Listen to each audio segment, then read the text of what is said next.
Happy birthday to you.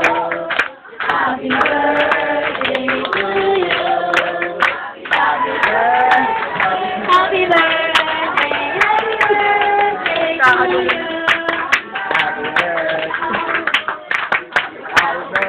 Grabe yan. Super ano kayo May coordination ng bawat isa. Talaga naman. Okay, thank you po sa mga kumanta.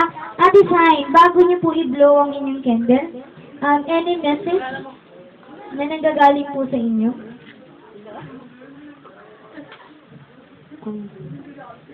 Hello po sa lahat. Hi!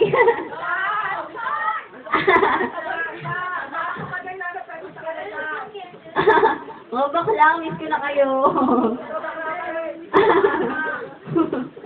Ayun, salamat nga pala sa pagpunta niyo lahat. Talaga na-appreciate ko. Ayun, pasensya na sa venue. Hindi naman talaga dapat dito. Pero, ayun, at least, sana maging masaya din kayo, katulad ko. Kasi, sobrang saya ko. Sa mga regalo, okay lang kahit wala. Kasi, yung presence nyo, yun lang yung mahalaga para sa akin. Kasi, doon ko nakikita na mahalaga ako sa inyo kasi talaga effort na pumunta pa kayo dito.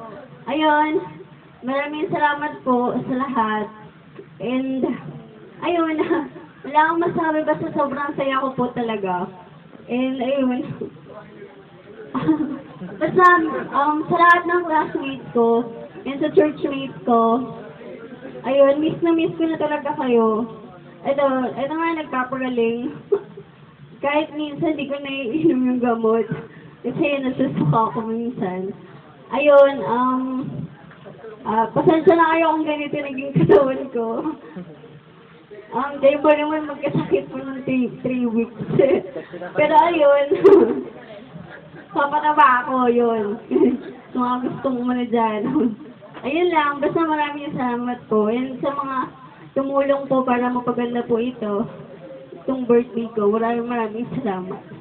Yun lang po. Yay! Yay! Ate Shine, kami rin super napapasalamat dahil isa kami sa naging part ng iyong isa sa pinakamahalagang araw para sa buhay mo. Ayan. Siyempre, ang ating deliverer, Kuya Rowie. Ang ating cake po ni Ate Rowie, ni Ate Shine. Kuya Rowie, maraming pong salamat sa lahat. Ayan. Kakata ulit. Okay, bago po i-blow ni Ate Shine yung candle, sabay-sabay po tayong kumanta ng happy birthday. 1, 2, 3, go! Happy birthday to you. Happy birthday to you.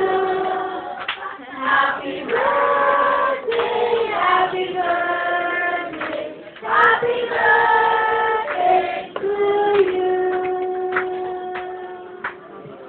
Blow the candle. Yes!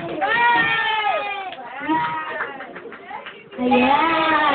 Na-blow na po ni Ate Shine yung candle. Ayan. Okay na po, Ate Shine. Na-blow na ang candle. Ano po susunod na gagawin natin? Sino busog na? Sige po. Dahil wala pang busog, bubusugin po tayo ng mga pagkain dito sa